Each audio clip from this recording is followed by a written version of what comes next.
Hello, everybody, and welcome back for another episode of Spill the D. My name is Gina. I'm one of your hosts, and I'm joined here, as always, with my handsome co-host, Rick. How are you? I'm doing pretty good. How about you? I'm doing pretty good as well. We're in 2025. We're going Yeah. to Disney this year. That's fantastic. We're going to Disney in like 2 weeks. Yeah. That was more for the listeners. Hooray, you're going to Disney this year! Woo! It's one of my favorite things when the new year hits. It's like, well, my trip's not until November, but I'm going to Disney this year. It might be a while, but it's happening. But it's happening. Yeah, but in the grand scheme of things, that's so soon. That's awesome. It'll come up quick. It'll come. How are you? I'm doing good. Disney in 2 weeks for us, so can't really get much better than that. Nope, I'm Except ready. for maybe Disney in a week, but I'll talk about that next week. I'll say we'll check back next week. Today, we are breaking down Disney terminology for you. So maybe you are completely new to the Disney realm. Maybe you know Disney and you want to see how many of these you already knew. These are terms that you're going to hear whether it's while you're planning your Disney vacation, while you're actually at Disney World. Some of them are kind of explaining themselves, but it never hurts to hear someone clarify for you that, yes, this is exactly what that means. Yeah, we're going to get you in with the in crowd today. Really nail down some of these terminologies, and you can go around and tell your friends, and when they say, what is that? You'll be able to explain it to them. You're going to be a Disney expert by the end of this episode, at least when it comes to the Disney terms. We got you. At least when it comes to the Disney dictionary. The Disney dictionary. I like that. Why didn't I think of that? That's awesome. We should write a book. Okay. I'm sure someone already did, but if they didn't, no one take it. This is No one ours. take our idea. Rick said it. You heard it. Time-stamped right now when this episode is out. Rick said it. Okay. All right. So, like Gina said, we're going to be going through a bunch of different terminologies today. That's going to be things including just words that you're going to hear around the park that might not make sense. Like, for example, the hub. It's going to be acronyms that you might hear that are going to be shorthand for something that you might be like, what is that? But if you spell it out, it might make sense. Or we're going to take you through the acronym and let you know what's going on there, kind of like DVC. So we're going to get right into it. Do you want to go in like category order or just kind of whatever we're feeling? So I do have it split up by categories. How about I'll name the 3 categories and then you pick which one you want to start with. Okay. And then we'll just go from there. So we have dining in and around the parks. Okay. And then resorts and transportation. I put them together. Let's start with resorts and transportation, and then go to dining, and then finish with parks. We're finishing with the most important one. Yeah. Got it. Okay. We're going to save the best for last. Yeah. Perfect. All right. So resorts and transportation. So let's start with the big thing. There are 3 different tiers of resorts at Walt Disney World. You're going to hear people say value, moderate, and deluxe. There are also the deluxe villas, which are part of the Disney Vacation Club. The value is going to be your cheapest resorts. This is going to be the All-Stars, Pop Century, Art of Animation. These are for the people who just want a spot to rest their head. Yep. Who they're going to be in the parks from morning to night, or maybe they do want to spend some time at the resort, but you want to keep it within a more friendly budget. Value resorts are where you're going to want to go. They definitely are the most affordable resorts. Yeah. Moderate, as it kind of insinuates, is kind of the middle ground. It's going to be a little bit more expensive. The resorts might be a little bit nicer.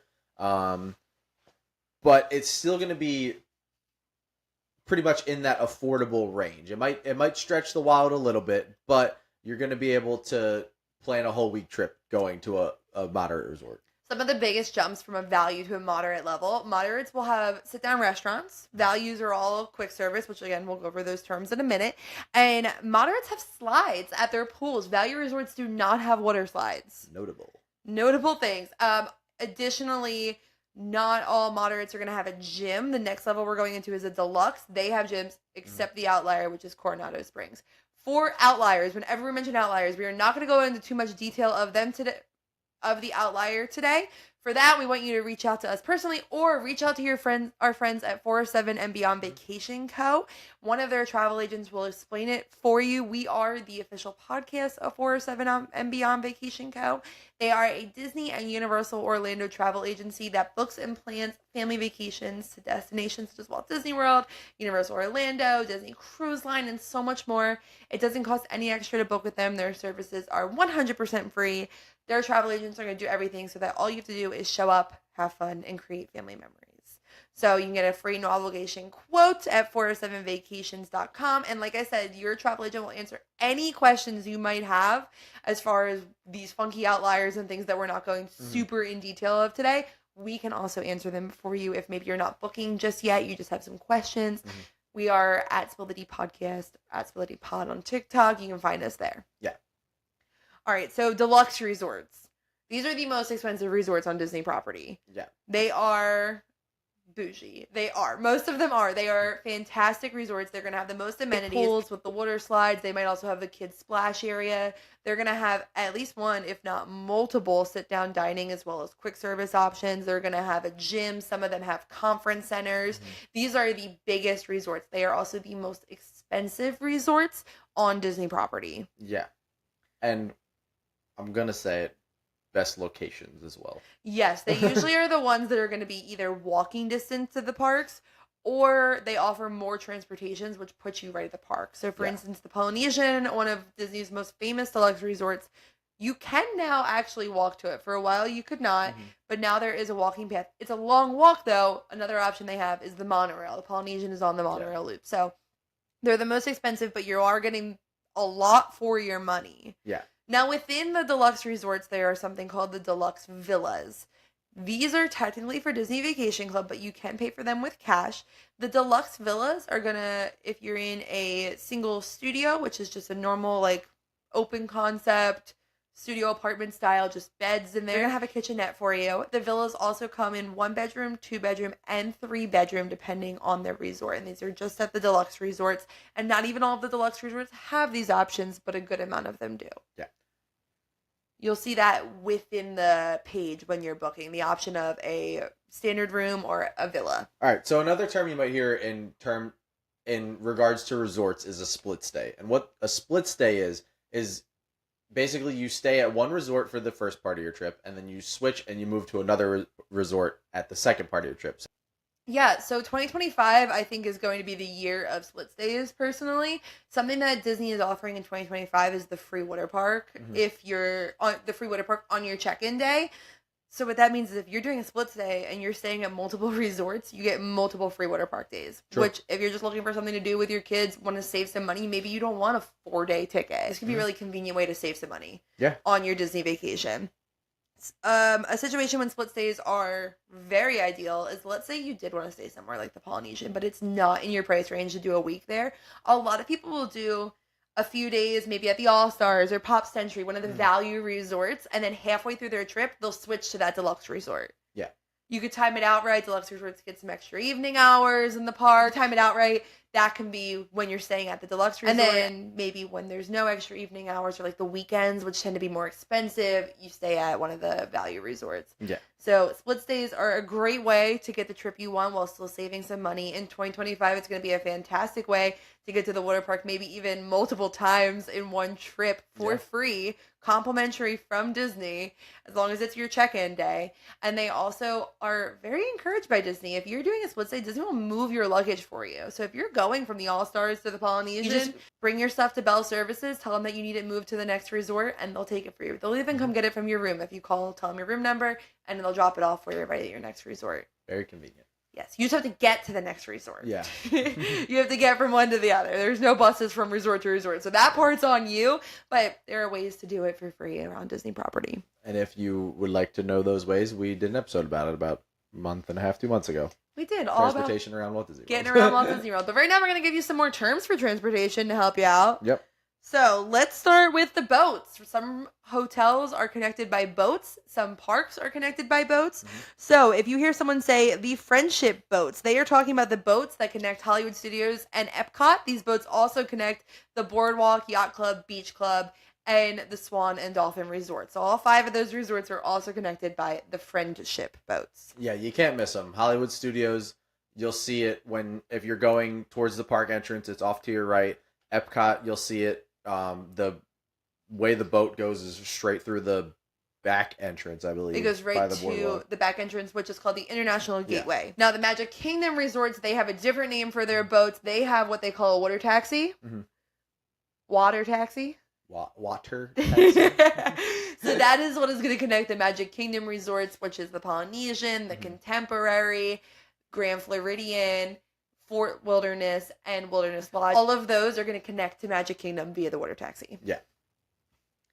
And then the last one, you are almost never going to hear this unless you are actually on it. I have never heard it called this, but this is technically what it's called. Gotta be honest, I've never heard it referred to as this. No, they look a lot like the friendship boats, but the boats that connect Port Orleans, Saratoga Springs, and Old Key West to Disney Springs, they're actually called the Sassagoula River Cruise.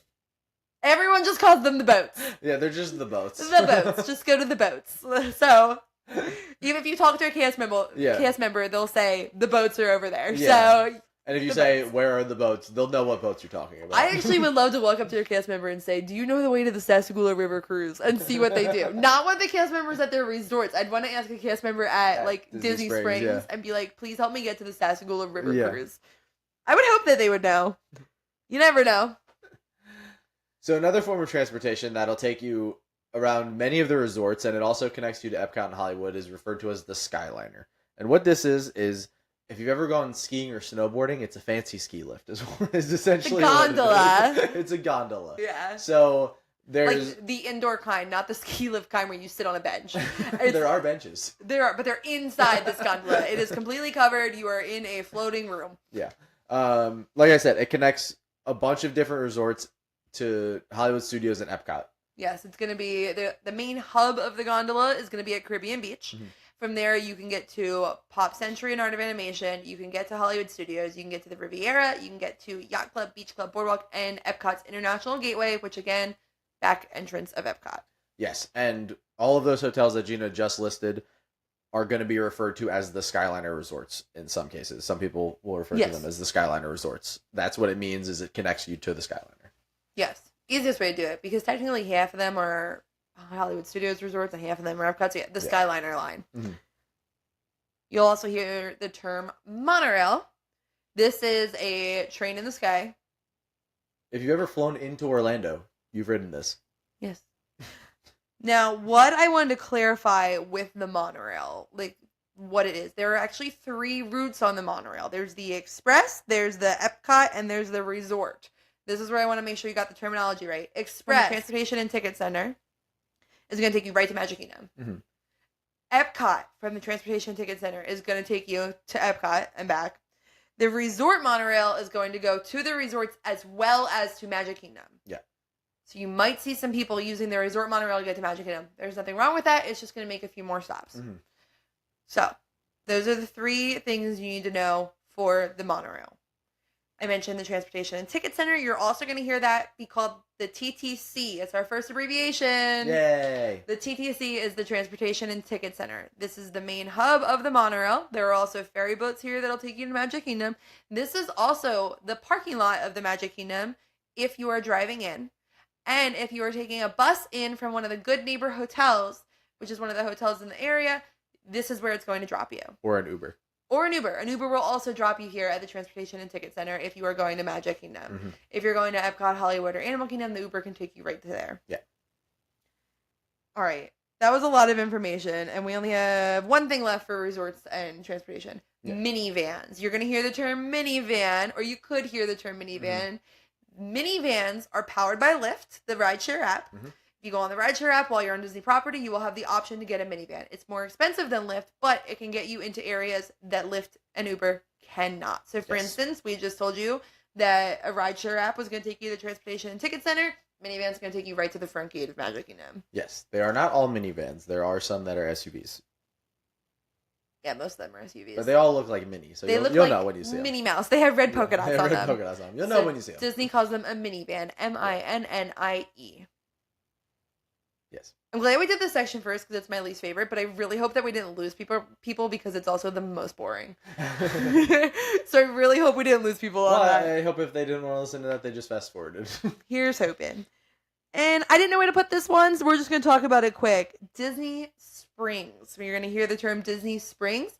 I only wanted to clarify what this is because a lot of people who maybe went to Disney 20 years ago and then are now planning another trip know exactly what this is, but they don't know what this is. This is previously Downtown Disney. A few years ago, Disney redid all of Disney Springs and made it brand new. It's a shopping and dining and entertainment district, and it is popping at all times, and it's a great time. Yeah. Live music, entertainers all around, plenty of shopping, Disney-owned stores and not Disney-owned stores.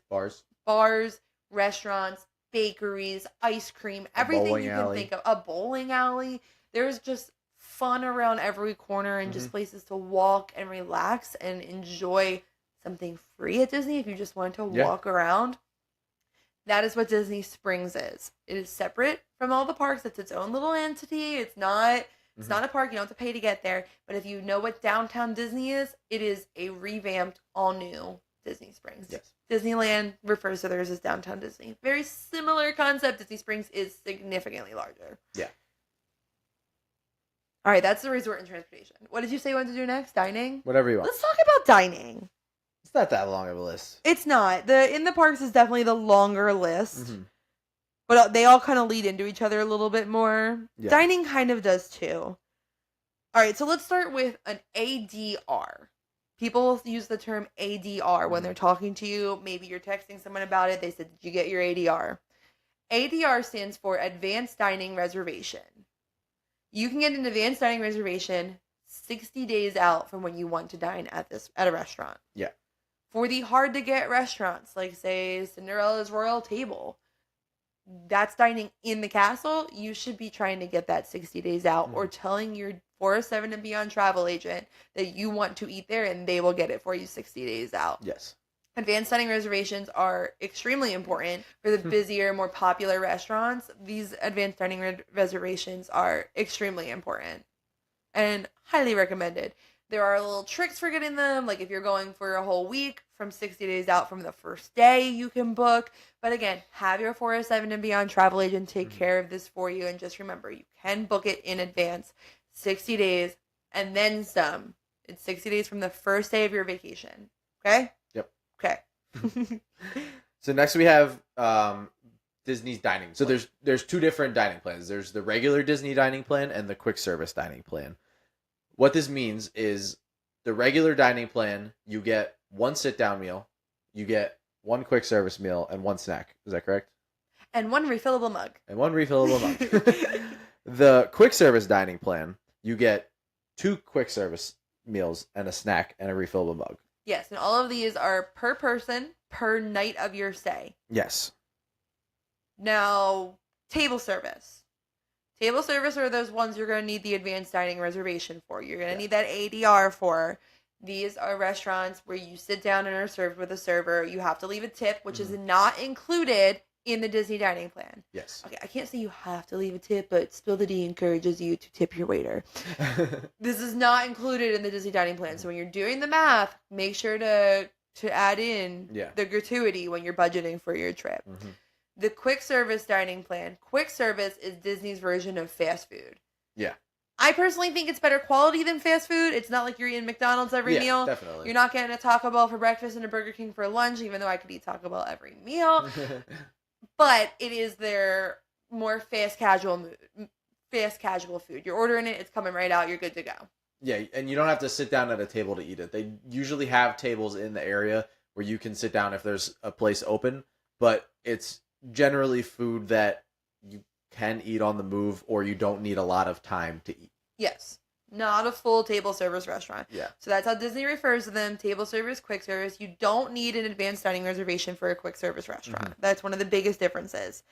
Now, there are a few other types of dining. We have dinner shows. There is only one now. It's Hoop-de-Doo Review.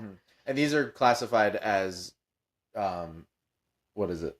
These would be like above table service, I'm going to call it. Okay. Is that what you meant? Yeah. Yeah. So like.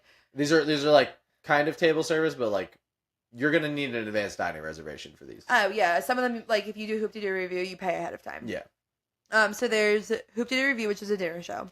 There's also Signature Dining, and then there's Character Dining. Hoop-de-Doo Review, Signature Dining, and 3 of the Character Dining locations, it would be Cinderella's Royal Table, Akershus, and Storybook Dining, are going to cost you 2 of those table service credits from the dining plan. Okay? Okay. But now just back to what they are. Signature dining is a little bit fancier. It's fine dining. Disney's word for it is signature/fine dining. Yeah. Character dining, you're going to have characters all around you. Now, the character dinings, there are some that are a la carte, but they do tend to be buffets, family style, which is why sometimes they will cost 2 credits. Mm-hmm.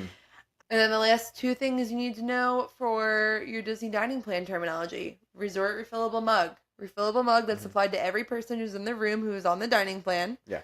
Which, if you're in the room, you have to be if you're over 3 years old. You can't just get it for half the family. Mm-hmm. Everyone in the room who's over 3 will need it.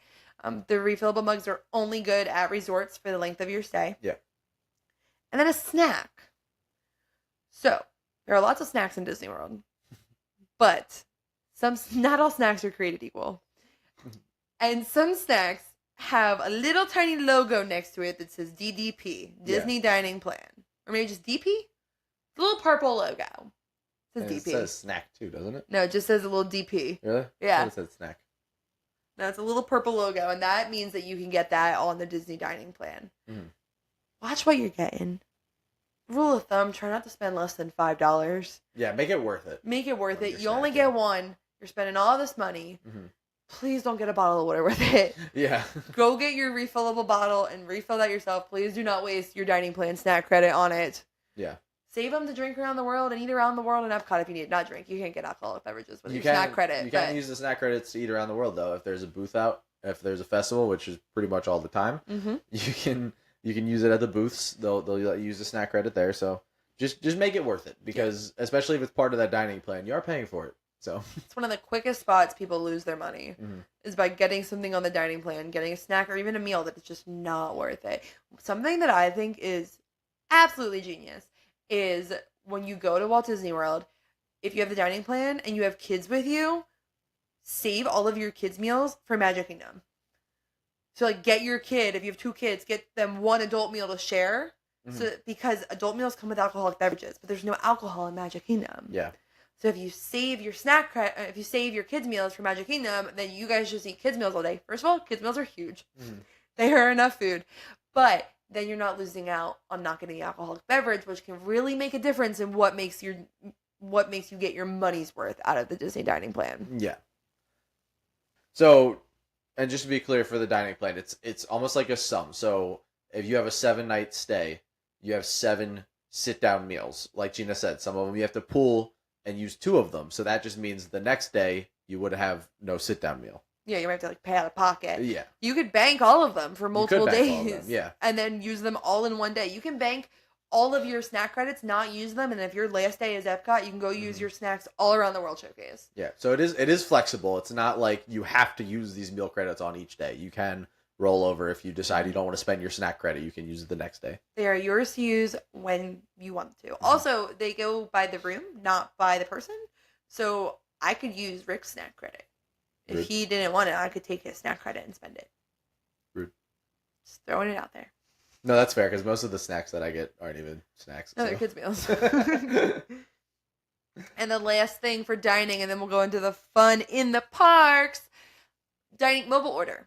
You're going to hear the term mobile order. This is where you go onto the app, the Disney app, and you can order your food from quick service restaurants so that you just go pick it up when it's ready. And you Super should use easy to do. You should use it. It's so easy to use, and you can play with it before you get there and just play around with the menu and stuff and just not submit the order and easily get used to it so that you're good to go once you're there.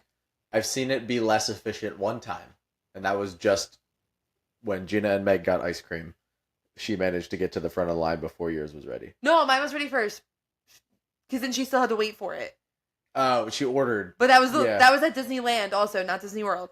I get everything mixed up. Yeah, that was Disneyland. Disney World, I think, is much more efficient with their mobile order. That's fair. Use mobile order. It's worth it. It's very worth it, and it makes it go so quick. And you can use your dining credits on it. And gift cards. Yeah. Very worth it. Yes. All right, let's do it in the parks. In the parks, well, we just talked about the app. The app is called My Disney Experience. Super easy to use, very user-friendly. You can play around with it before you go. What I want you to know beforehand is you will sometimes see people abbreviate it if they're texting you. Same thing as ADR. Did you get your ADRs yet? Did you download MDE, which is what most Disney people call it? At Disney, cast members will call it MDX.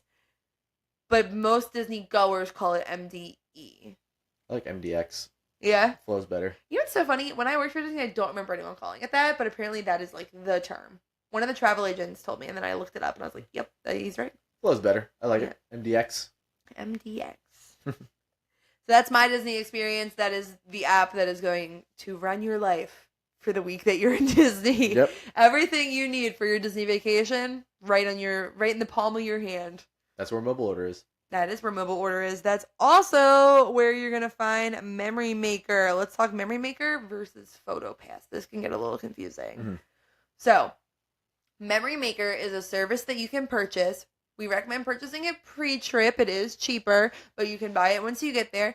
And this will give you digital downloads of every photo that is taken of you while you're at Walt Disney World. So if you go get a picture in front of the castle, you own that picture. If you go ride Tiana's Bayou Adventure and you want the picture of you guys going down the log, you don't have to go buy it anymore like you used to. It'll be right on your phone. You can print it out yourself. Yep. All of this is with the purchase of Memory Maker. Some people will mix up Memory Maker and PhotoPass. PhotoPass, first of all, it's the little watermark that you're going to see over the photo. Yeah. It's going to say Disney PhotoPass. PhotoPass are the cast members who are taking the photo. Mm-hmm. And the pictures that are being taken are PhotoPass photos. The cast members taking the picture are PhotoPass photographers. But the software, for lack of a better term, or the service that you're going to purchase to have access to all of your photos without that watermark is called Memory Maker. Yep. Did I explain that well? Yeah, that makes perfect sense. Okay, perfect. So the next one you'll hear, DAS, which you might not hear this one, but if it comes up, it's good to know what it is. It's the Disability Access Service. So word for word from Disney's website, this is what DAS is. DAS is intended to accommodate only those guests who, due to a developmental disability like autism or similar, are unable to wait in a conventional queue for an extended period of time. And that is the Disability Access Service. So if you meet that criteria, you can meet with Disney and see if you qualify, and it is a way that you don't have to wait in the line. Yeah. So it's called the Disability Access Service. You'll hear people refer to it as having a DAS pass. Yeah. All right, with that, let's go into, again, you haven't been to Disney in a few years. What happened to Fast Pass? Doesn't exist. It doesn't exist. It's now called Lightning Lanes. Yeah. So there are 3 types of Lightning Lanes. First of all, they cost money now. Yeah, it's not free anymore. No. Lightning lanes, similar to FastPass, are a way for you. I hate to use the word cut in line because I know it's not how Disney likes it worded. It holds your spot in line. Yeah. So that when it's your turn to ride, you go up, you scan your park ticket, and you get to go into a separate line that gets put through quicker and more often than the people in the standby line. Yes. You do still have to wait. Notably. There can still be a wait. If you're the first person there for the Lightning Lane line, you might not have to wait. But you will eventually be combined with the standby line usually, and then you watch pre-show, and then you're good. Yeah.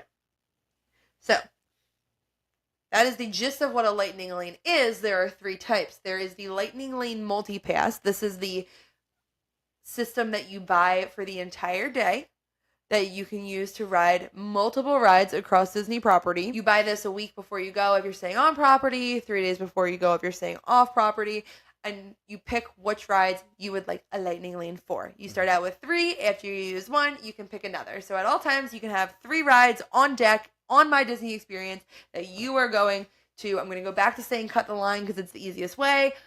Cut the line. Yeah. So that is for the Lightning Lane Multi-Pass. The Lightning Lane Single Pass is where you buy a cut the line ticket or a hold my space in line ticket for one singular ride. Now, only certain rides offer this in the park. You can do this with Tron. You can do this with Flight of Passage and Animal Kingdom. You can do this with Frozen. Mm-hmm. No, you can do this with Frozen doesn't do it anymore. Guardians. You can do this with Guardians of the Galaxy and Epcot, and you can do this with Rise of the Resistance and Hollywood Studios. So that is where you're going to be able to buy just that ride to cut that line. Basically, if it's the biggest, newest ride in that park, you could probably get a single pass for it. Basically, yeah. Yeah, Magic Kingdom actually has 2. You can do Tron or Seven Dwarfs Mine Train. Crazy to me that Seven Dwarfs is still as popular as it is. I know, I don't get it. It's fine. It's fun. It's a good time. Yeah, it's just not worth the wait most of the time. And then there's the Premier Pass. Oh, you fancy. You fancy. So the Premier Pass is a few $100s, depending on what park you're going to. And you don't have to make any kind of reservation like you do for the regular Lightning Lane multi or single pass. You just walk on up to a ride and get on it. Yep. You don't need anything with the My Disney Experience app. You just scan your park ticket and hop on the ride. However, you can only use it once per ride. It's fast. That's all you got to say for it? To me, it doesn't sound worth it if you can only use it once per ride, because I like to ride the big rides that you need, that you like. Guardians. I want to ride Guardians multiple times. Yeah, let me just keep going. So I'm not going to spend all of that money just to do it once and then go wait in line for an hour and a half. You know top what I mean? of needing a park ticket. Yeah, exactly. So that's just why it doesn't seem worth it to me. I guess if you're a one ride and done each ride kind of person, it could be worth it. But my logic is still, if you can afford this, you can afford a VIP tour, which will get you on as many better, times as you want. Yeah. So do that. Just spend the extra money for the VIP tour. All right, I'm not sure if we just said it when we were talking about that, but the other thing that falls kind of into this realm is virtual queues. Mm-hmm. A virtual queue is a queue that is virtual. Nice. This is one of those ones where it sounds like it should explain itself, but it doesn't. So you're going to have to wake up at 7 in the morning if you want to ride Guardians of the Galaxy or Tiana's Bayou Adventure. Yeah. At 7 in the morning... Actually, you have to wake up a little before 7. Mm-hmm. You're going to open the My Disney Experience app so that at 7 in the morning, they're going to release or drop these virtual queues. And you're going to click join and hope that you get a spot in line. They're going to hold your spot in line. And then throughout the day, they'll start calling groups. So let's say you join and you get assigned group number 30. In a few hours, they'll call group number 30. You go back and you get to get in line then. Realistically, a virtual queue should make it that there is minimal wait in line. It doesn't. Sometimes there is still a line. Sometimes it does make it a lot less because they can kind of slow down calling numbers until the queue slows down. But it will hold your spot in line so that you can go get in when your number is called. They release another queue at 1 o'clock that you have to be in the park to join. The 7 a.m. one, you don't need to be in the park. You can be in your hotel. You can be at your home, whatever you are. Wherever you are. And on nights with the extended evening hours for deluxe guests, they actually release it at 6 o'clock as well for people who are in deluxe resorts. Yeah, the best way I can think to describe it without using what it is is a wait list. It is an online line. It's a wait list. So you, like Gina said, you wake up, you sign up for the wait list basically, and you get put in a group, and then you wait until your number's called, and that's when you can go stand in line. There's a chance your number won't get called. We've seen it before where the ride breaks down multiple times throughout the day and they only get to like number 30 and everybody else after that doesn't get to go on. So it is kind of a chance, but it's a risk I'm willing to take. Yeah. All right. So you woke up at 7 a.m. You got the virtual queue and you got group number 5. All right. You're really good at your job. It sounds like you need to rope drop then. Rope dropping at Walt Disney World is getting to the park as soon as it opens. Actually, before it opens. It's an Olympic sport. It's an Olympic sport. It's kind of a big deal. I'm proud to be a gold medalist in it. So it is getting there before it opens. And you wait in a line behind a rope. Yeah. If you are really good at it, you're right at the rope. There's a rope in front of you, and you are waiting for the cast members. So they used to literally drop a rope. Now they roll it up nice and put it to the they side. make you wait until it's fully they rolled make up. you wait, and you do wait because otherwise you would accidentally truck a cast member. So the rope is moved, and then you go and you get to ride the rides right as the park opens. Or if you're staying on property and you get in 30 minutes early with the early theme park entry, because anyone who's staying on Disney property gets into every park 30 minutes early. Yes, I did just slide in another term that we were going to learn in a little bit right there. Then you show up, you are first in line, you get on the rides. Yeah. This is referred to as rope dropping, getting to the park first thing in the morning. It's exhilarating. I love telling the story of when we rope dropped Flight of Passage with Brian and Ellie. And me and Brian were all the way at the front, and you and Ellie were in the back worrying about some sunglasses she dropped. And broke. Didn't you step on them? I did. It's because of chaos. And that was like right when Pandora, the World of Avatar, had opened. Yeah, it was only like open after. for like a year or two at that point, Yeah. so it was still chaotic. Yeah. I feel like this kind of goes with rope drop as far as just like terms people use. Park hopping. Okay. So It's like virtual queue. yeah. You're going Let's to try to hop. explain this without saying the words. So, park hopping is when you go from one theme area. Theme area? No, you have to say park. I'm trying not to use park. An example, it's when you leave Magic Kingdom to head over to Epcot. Yeah. Because when you bought your ticket, you bought a ticket with the Park Hopper add-on. Yes. That is a very important aspect to this. You have to have that to go from park to park. Buying a ticket to Magic Kingdom is not going to get you into all 4 parks and water parks and everything. Yes. So park hopping, or the Park Hopper add-on, is going from park to park. Beautiful. And let's go back to the rides. All right. We're riding rides. There are many ride types at Disney, but 2 that we could think of, and that the travel agents who helped us out with this list could think of, that have like a certain Weird terminology. names. Yeah. So there are dark rides. A dark ride is like a boat ride. Pirates of the Caribbean is going to be a dark ride. Mm-hmm. It's a small world, as bright and lit up as it is. That's called a dark ride. You're going into a building. There are different scenes that you're meant to see, and they're kind of turning you away from the things that you aren't supposed to see, or they're literally putting the lights off on things you're not supposed to see. Yeah. Those are going to be the dark rides. Again, it doesn't actually physically need to be dark. It's a small world. It's a dark ride. But it's not a dark ride. Makes sense. Yes. And an e-ticket. Do you know what an e-ticket is? I actually do not. So an e-ticket attraction is going to be the biggest and the best attractions. Okay.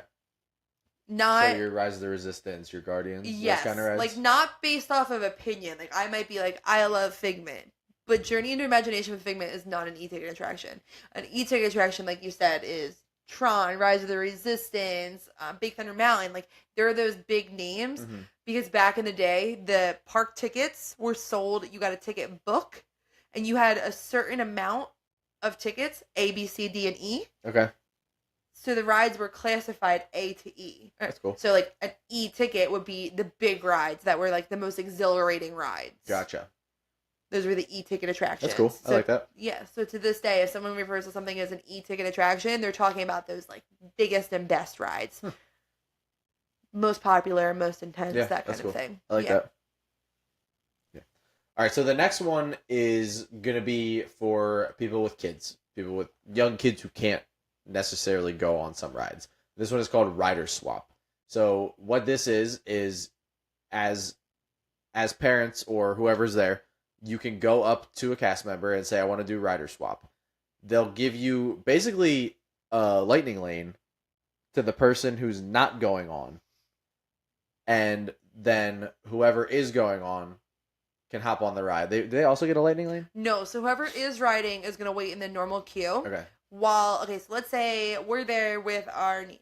I will wait with her while you ride the ride. You wait in the normal queue. You wait the 30 minutes that it's going to take to ride the ride. You ride the ride, you come back off. Now you're going to wait with her, and I'm going to get to ride the ride, but I don't have to wait in line because you already did the line waiting for both of us. So you go in the lightning lane. So now I go line. in the lightning lane line, and then I hop right on the ride. Or have a shorter wait before I get on the ride, and I ride it myself. If you have multiple people, let's say we had our niece and our nephew was too little, but our niece could ride. You could ride with her, and then I could ride with her. So she would actually get to ride twice, but they only allow a certain amount of people. So this is called technically Rider Switch, but everyone refers to it as Rider Swap or Child Swap. And this is, like I said, you just go up to a cast member at the entrance of the ride and tell them you want to do Rider Swap.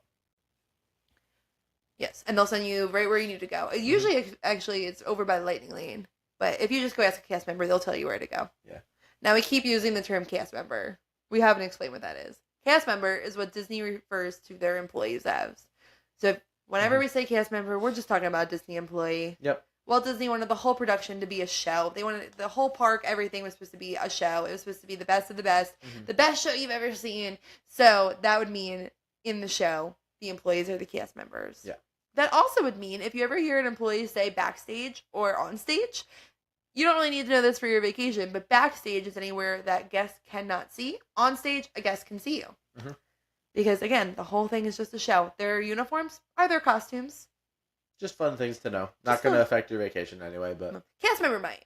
Because they refer to each other and will say to you, go find this cast member. But as far as, like, backstage and on stage. And costume, you don't need to know that. That's just a little fun fact just fun for facts you. that you can tell your friends that you're with. Because we told you, by the end of this, you'll be a Disney expert.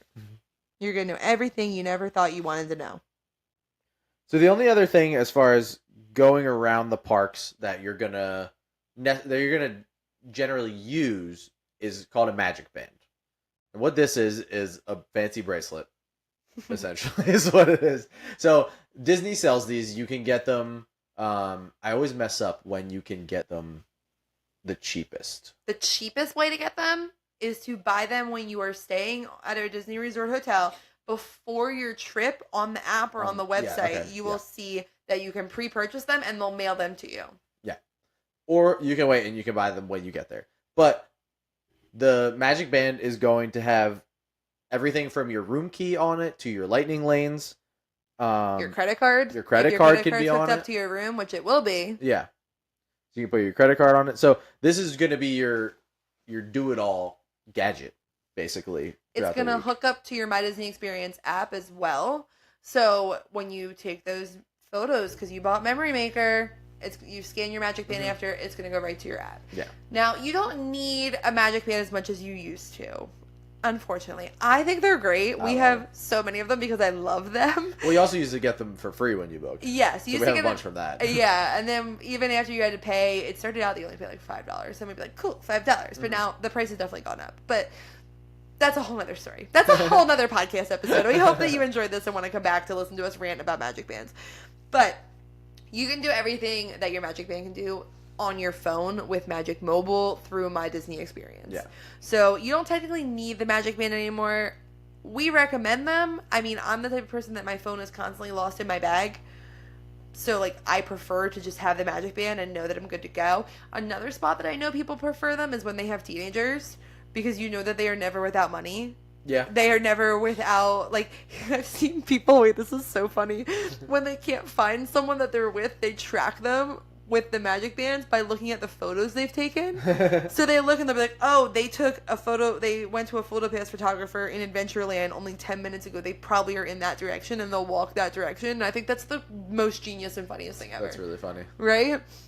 But yes, so there are perks to a Magic Band, like having everything, I don't want to say the palm of your hand, right on your wrist, but you can do it all with your phone if you really don't want to pay the money for the Magic Band, which is fair. It's another expense to add on to your trip that can be easily cut when you're looking at your budget. So I'm not saying it's a must-have. We just do enjoy them. Mm-hmm. It's not going to make or break your vacation if you don't have a Magic Band. They're just very convenient. Yes. All right. One term you might hear if you follow a lot of Disney influencers online, if you listen to a lot of Disney podcasts besides ours, is what's referred to as the hub. And this is just the center of Magic Kingdom is basically what it is. So there's the hub grass, which is all of the turf artificial grass that they have in the middle of Magic Kingdom. So for those that don't know, Magic Kingdom is basically the center where the castle is, and everything branches out from there. So the hub is the center. So the castle and then the area in front of it is known as the hub. Yeah, that's because it was designed by Walt Disney to be a hub and spokes model. I hope I used the term right. So the hub is the central area and the spokes are each individual land coming off of that central area that you just talked about. Okay. So if you look at Magic Kingdom from an aerial view, it is a circle in the middle with a bunch of lines coming off of it. Okay. So it all heads back to that middle central hub area. Okay. Yeah, you won't hear the term the hub as much as you'll probably hear the term hub grass. And that's just the grass, like I said, in the hub area. Which I never realized was turf. You are so right. What did you think was real grass? I don't know.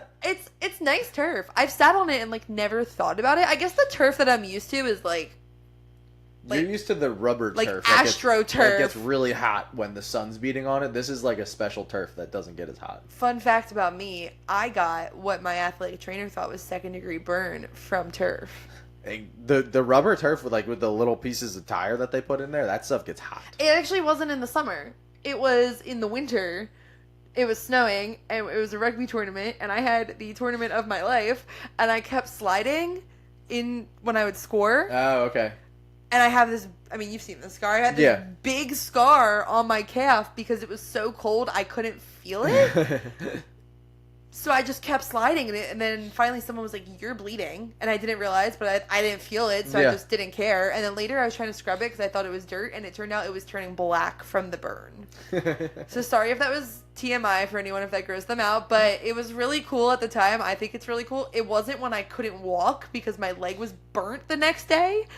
Actually, by that night, like by the time it stopped By the time it thawed out, Yeah, I was by the time you burnt. could feel it again. I was burnt, and my athletic trainer said it was one of the craziest things they've ever seen, and that is still one of my biggest accomplishments, that they hadn't seen anything that crazy yet.